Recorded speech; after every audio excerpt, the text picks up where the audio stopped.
Hola, hola, bienvenidos y bienvenidas a esta que será nuestra primera sesión, un esfuerzo intersectorial donde diferentes representantes de las instancias que pueden identificar acá por sus logos, estaremos compartiendo con ustedes nuevas perspectivas, un marco común, algunas conceptualizaciones útiles en la mejora de la atención articulada en salud, en educación, esperando, claro, un resultado que pueda favorecer la experiencia y el aporte de estos diferentes elementos de la atención para niños, niñas, adolescentes, adultos, incluso adultos mayores, ¿no? Vamos a plantearnos esto como una experiencia nacional o orientada al personal que atiende salud y educación a nivel nacional en busca de nuevas vías de entendimiento, de trabajo,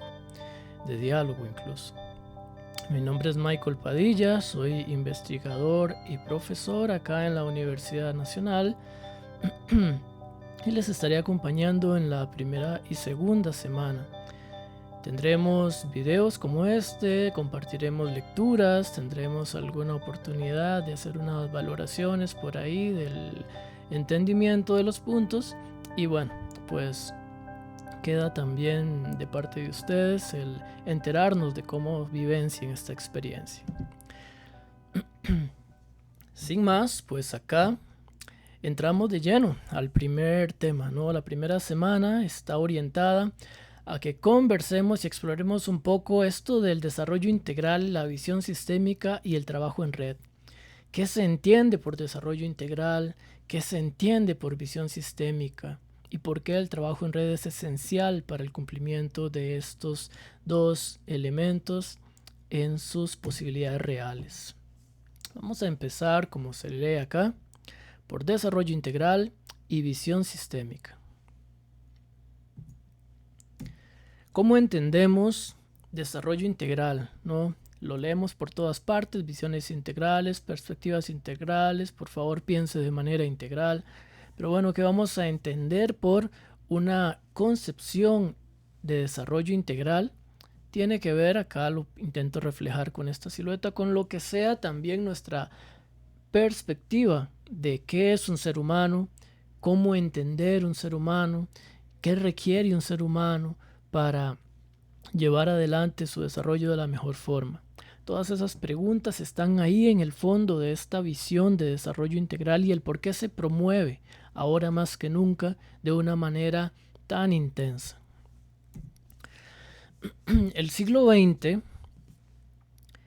en términos de explorar cómo entender mejor el ser humano, logró avances importantes, fácilmente reconocibles y de amplísimas implicaciones. Por ejemplo, en términos de la genética, el siglo XX sirvió para darnos cuenta que esto que entendemos por ser humano, esto que somos, esto que constituye lo que son las personas que nos rodean, involucra también tejidos que nos componen, tejidos que integran nuestros órganos, nuestra constitución física, y que esos tejidos en sus células o en las células que los componen guardaban una información importante en esos núcleos celulares, ¿no? El llamado ADN, donde encontramos los genes, esa información que poco a poco durante el siglo anterior empezamos a comprender, modulaba la posibilidad del desarrollo de un ser humano y del resto de seres vivos en interacción con ese ambiente, ¿no?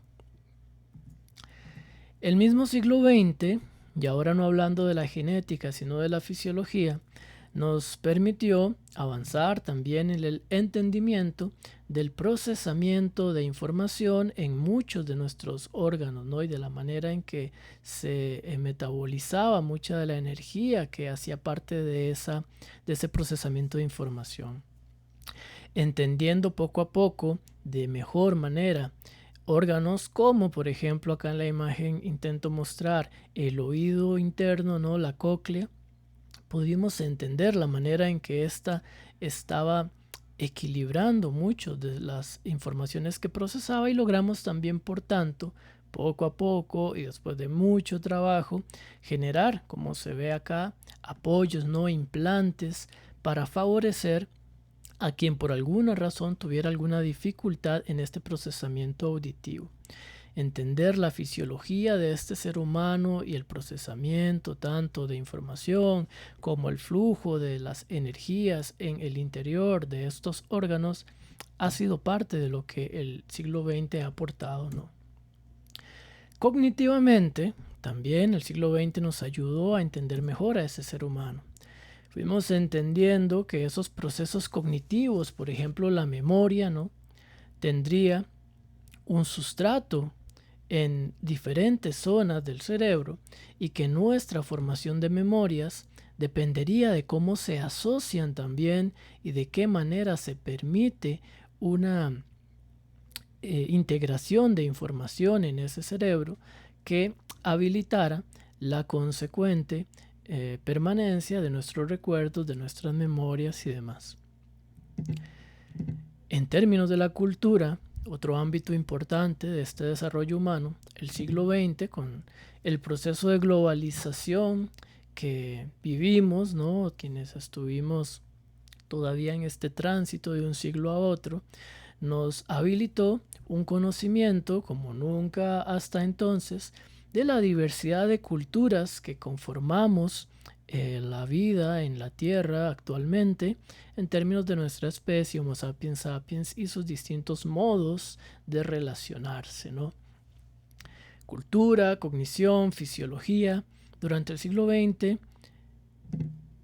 fueron disciplinas que llevaron a cabo importantes avances, pero que cada una, en su mayoría y durante la mayor parte de ese siglo, trabajó por aparte a manera de islas, ¿no? Y por eso pongo acá estas imágenes.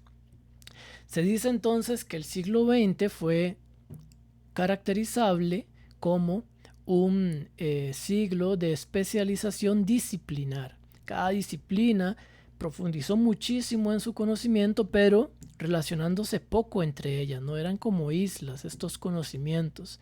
Y regularmente quien profundizaba muchísimo en genética y se especializaba demasiado en esto, pues poca relación tenía con otras de las personas que se estaban especializando muchísimo en algunos de los otros ámbitos del conocimiento. Aunque con algunas excepciones importantes, esta fue la dinámica de especialización de manera separada, y esto llevó también a una visión del ser humano de manera separada o segregada. No integral. Ese es el punto, ¿no? No integral. Por otra parte, y como se puede observar en la figura, en contraste con esa visión separada, segregada por niveles, el siglo XXI invita a pensar, como queda acá reflejado, más bien en la articulación entre esos múltiples niveles. Pensar al ser humano desde una perspectiva de desarrollo integral es pensarlo como un ser cuya vida, cuya existencia está al mismo tiempo dada por la articulación, la interacción entre estos múltiples niveles.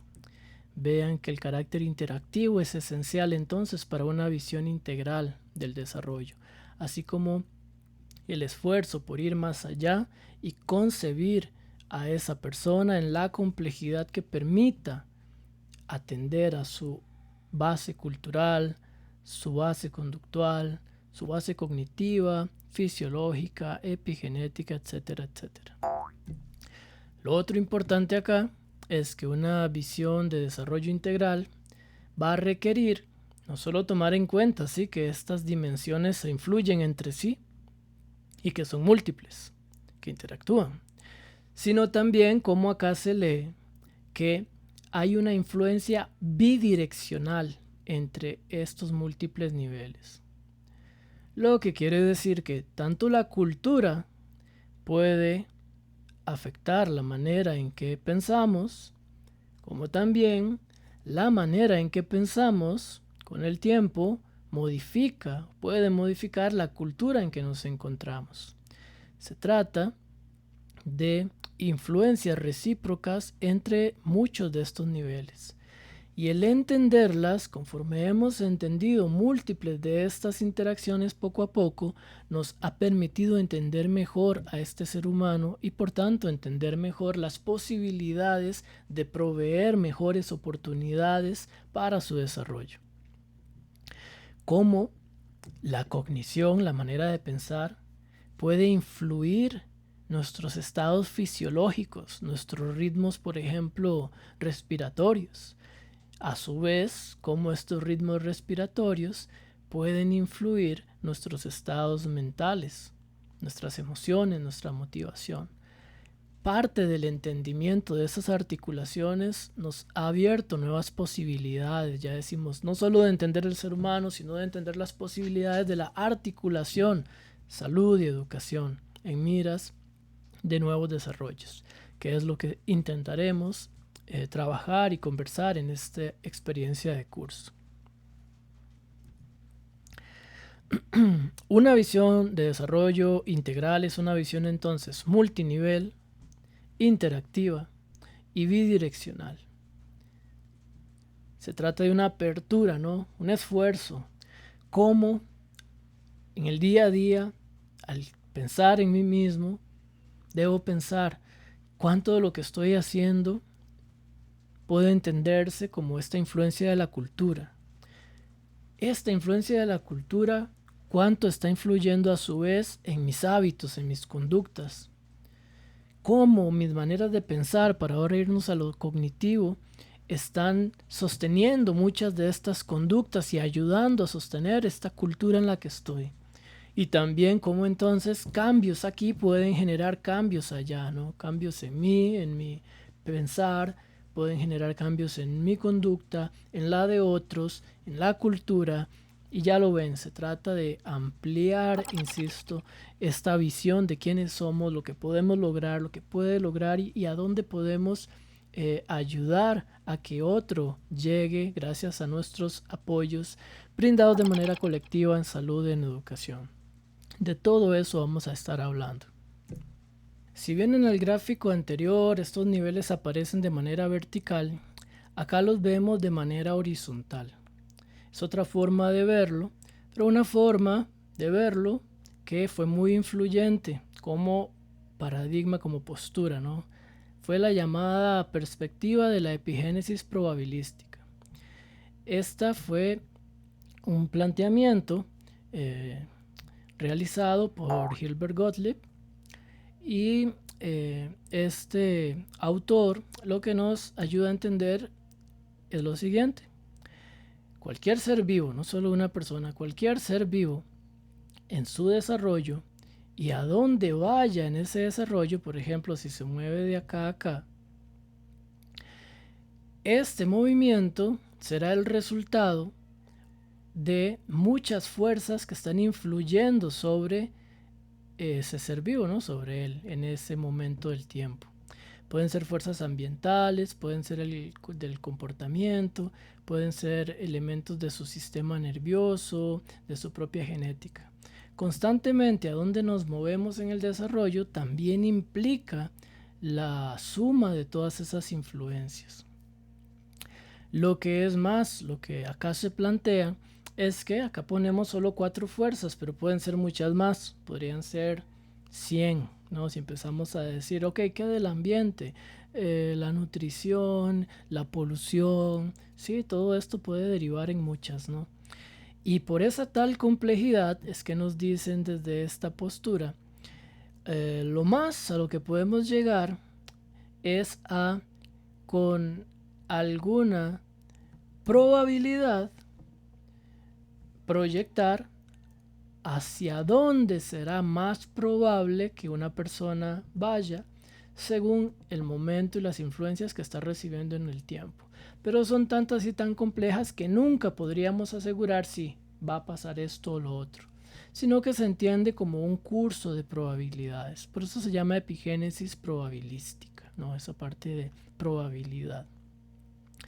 Ahora vean que esta forma de verlo, junto a la anterior, tiene una coherencia, ¿no? Algo que se corresponde, algo donde se destaca otra vez para el desarrollo integral y nuestra visión de desarrollo integral, que es lo que nos importa ahora, volver a subrayar que múltiples niveles no están influyendo constantemente y que tenemos que abrir bien los ojos, informarnos bien desde diferentes disciplinas con diferentes colegas a manera de trabajo en equipo para poder visibilizar muchos de estos elementos, pues algunos tendremos más claro sobre unos o sobre otros, pero en este trabajo interdisciplinar y en equipo será que podamos ver más de estos posibles múltiples elementos. Ese carácter multinivel es importante. Vean también que la interacción entre niveles otra vez vuelve a ser tema. Una visión de desarrollo integral es una visión que tiene que estar al tanto, que no solo están esos niveles, sino que están interactuando entre ellos. Y también, como se ve acá en la red, mejor visto aún por estas flechas, ¿no? que son las que suponen, construyen este entramado. Las influencias son bidireccionales en el mismo sentido que ya lo citamos antes. No tanto la actividad nerviosa puede influir al comportamiento como el comportamiento podrá influir luego a la actividad nerviosa, ¿no? Todo este carácter es interesante. Y a través de esta visión le vamos a sumar un elemento más que es clave y es el que ven ahí. Visto así, tenemos que tomar en cuenta que cuando hablamos del ser humano, por ejemplo, nunca hablamos de un ser humano aislado. Siempre hablamos de un sistema entonces de múltiples niveles donde muchos seres humanos, comunidades, países enteros, ¿no? Familias, están interactuando entre sí y sirven de influencia también entre sí, de modo que sobre esta persona acá podrá influir esta otra persona y todos los múltiples niveles que a su vez esa persona involucra, ¿no? Vean que son múltiples entonces los encuentros de fuerzas, todavía más complejo, y lo cual hace de esta dinámica de desarrollo y visión integral una dinámica a la que entonces ahora sumamos otro último aspecto.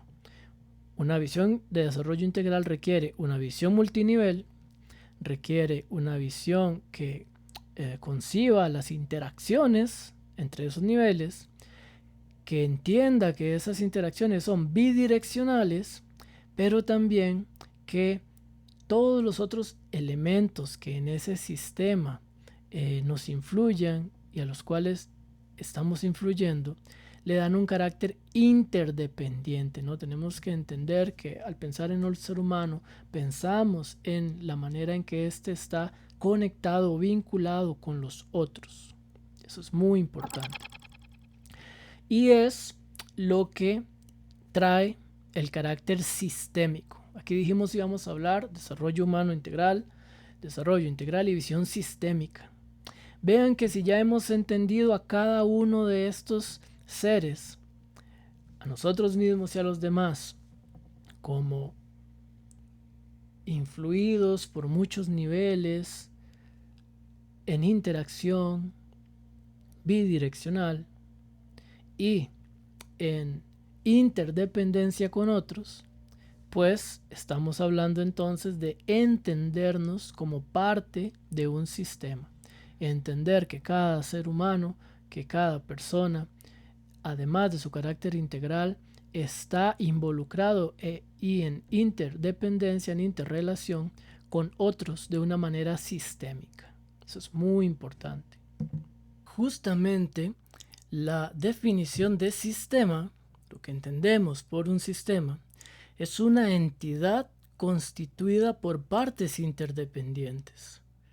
Vean ahora cómo se van enlazando orgánicamente, valga decir, nuestra visión de desarrollo integral con esta visión sistémica de ese desarrollo integral. Si el desarrollo integral tenía toda aquella interacción, todos aquellos múltiples niveles, entender que esos elementos son además interdependientes entre sí, nos ayuda a visualizar, no nos reta incluso a visualizar el desarrollo humano con una visión sistémica, donde grupos de seres humanos también, como otras entidades, se convierten en fuerzas que influyen sobre el desarrollo de otros. Y entiéndase, aquí no ustedes, parte de un sistema educativo, parte de un sistema de salud, son fuerzas que en esta perspectiva del sistema pueden influir de manera importante en nosotros, ¿no? En los otros ciudadanos costarricenses, niños, niñas, adolescentes, adultos, y ojalá en una dirección, en una orientación hacia mejores situaciones dentro de esas posibilidades de desarrollo vital. Cuando nosotros pensamos regularmente en un sistema y siguiendo esa definición, podemos pensar regularmente en el clima, ¿no? Entendemos que el clima involucra un sistema de partes interdependientes. Claro, tenemos la humedad, tenemos la temperatura, tenemos, ¿no?, la cantidad de precipitaciones. Cada uno de estos elementos tienen una influencia sobre los otros. La cantidad de sol genera energía luminosa y esta energía puede evaporar parte de esa agua que ha sido llovida días anteriores. Esta a su vez va influyendo en cuanto a su condensación en la posibilidad de que hayan lluvias o no en días siguientes y demás. Estamos muy acostumbrados a ver esa complejidad cuando vemos un horizonte, ¿no? Cuando vemos un paisaje lluvioso. Incluso estamos acostumbrados a esa visión de sistema, de delicado equilibrio donde todo suma. Cuando hablamos del cuerpo humano hacia adentro, el sistema respiratorio, por ejemplo, la cantidad de oxígeno que entra, la cantidad de dióxido de carbono que se genera, la cantidad de tiempo y el balance entre uno y otros de estos componentes en asociación con el cumplimiento de necesidades vitales. Los pulmones haciendo su trabajo, los alvéolos haciendo su trabajo.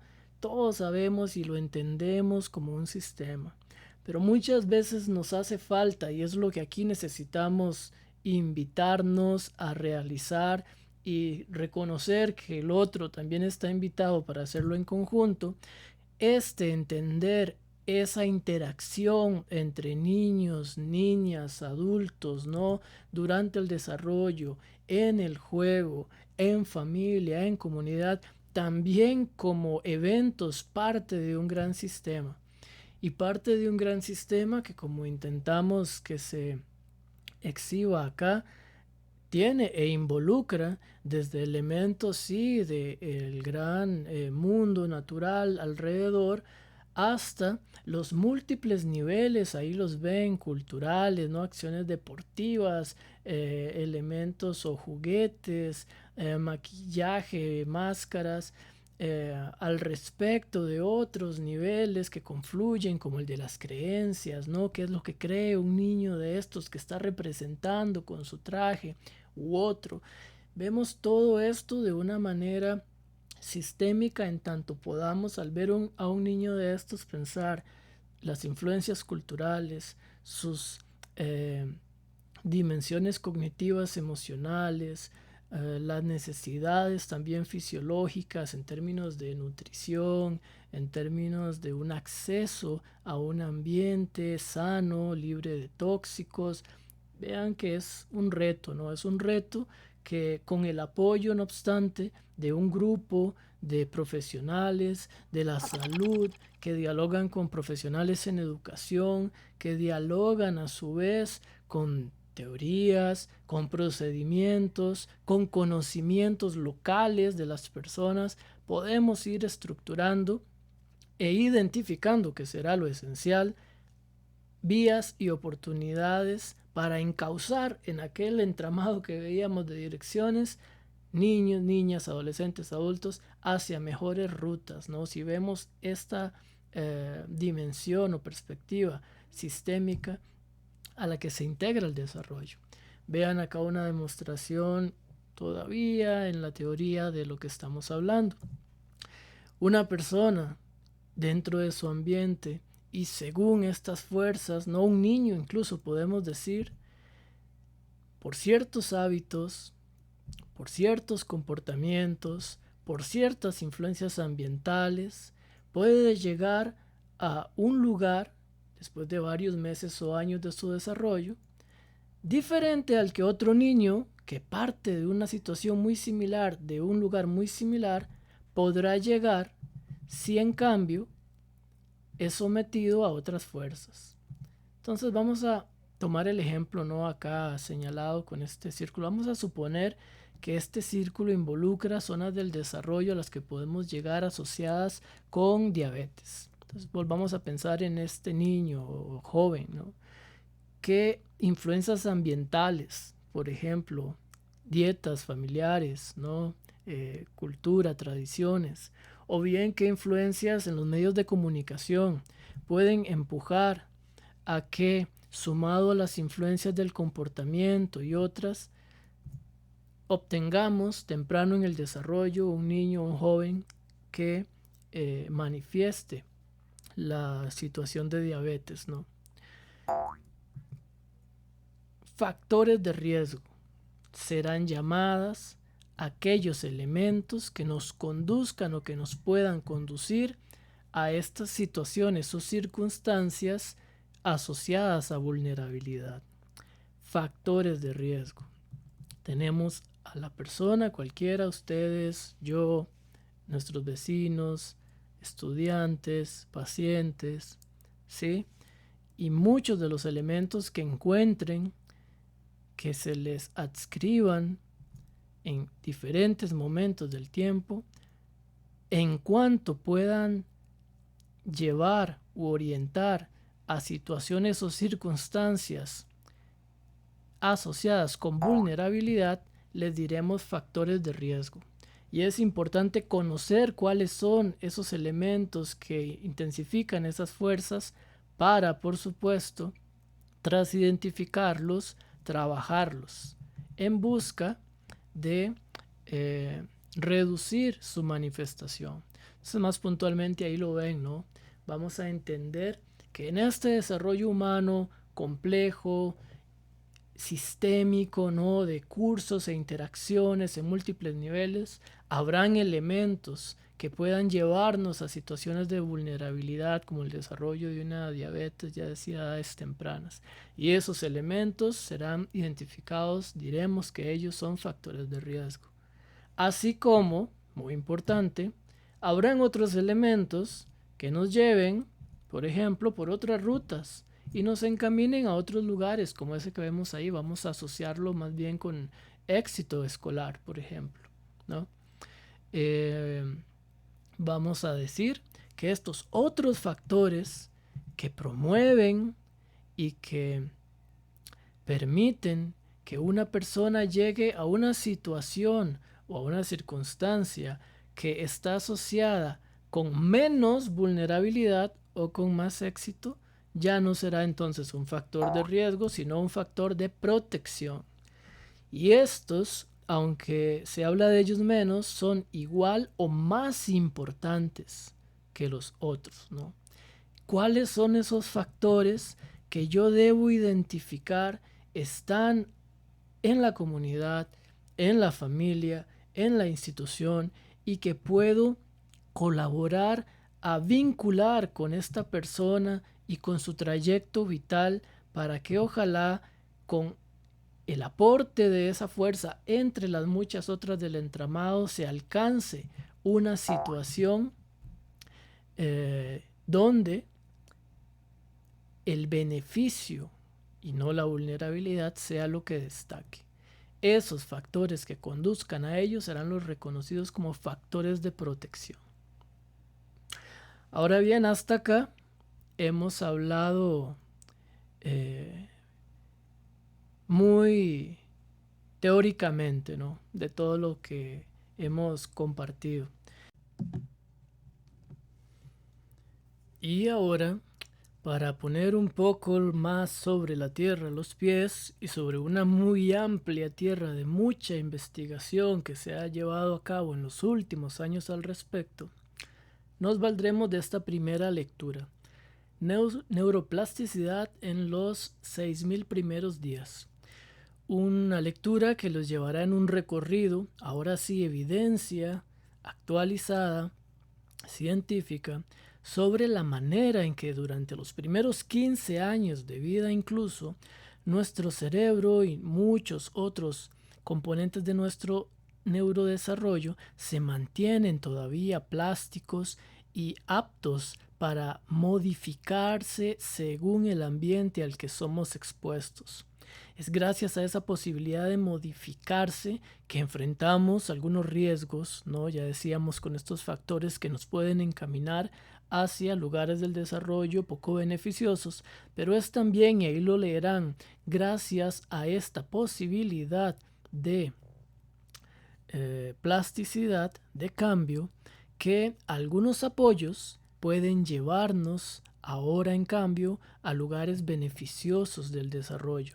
Apoyos del tipo servicios de salud, servicios educativos, pero ¿de qué tipo? ¿Con qué procedimientos? Allí en la lectura lo van a encontrar y ya nos vamos a ir encaminando a reconocer la importancia de este trabajo en red para hacer cumplir las reales posibilidades de un apoyo articulado para niños, jóvenes y adultos desde nuestro quehacer profesional, primero informado, segundo comprometido y tercero interdisciplinar. Luego de ver esta lectura, de que la revisen, de que la hagan y apunten por ahí incluso sus diferentes inquietudes para comentar en alguna de nuestras sesiones presenciales, pues verán un video número 2. Este video, un video muy corto, ni siquiera 2 minutos, pero donde les presentan otro de los importantes hallazgos ahora bien caracterizados sobre esta posibilidad de influencia, riesgo y protección alrededor del desarrollo en los primeros años, en particular vinculado al estrés tóxico. Vuelvan a ver este video si hace falta, ya lo ven que es corto, apenas poquito más de media hora. Revisen bien la lectura y nos veremos la próxima, donde hablaremos ahora también buscando poner sustrato concreto a todo este planteamiento teórico, y valoraremos situaciones del desarrollo, crianza, maltrato e incluso escenarios costarricenses donde advertimos cómo todo esto confluye y también ofrece, y desde dónde, oportunidades de cambio. Espero lo hayan disfrutado y pues ahí, si es el caso, ya saben, en YouTube le dan like. Nos vemos pronto, que disfruten.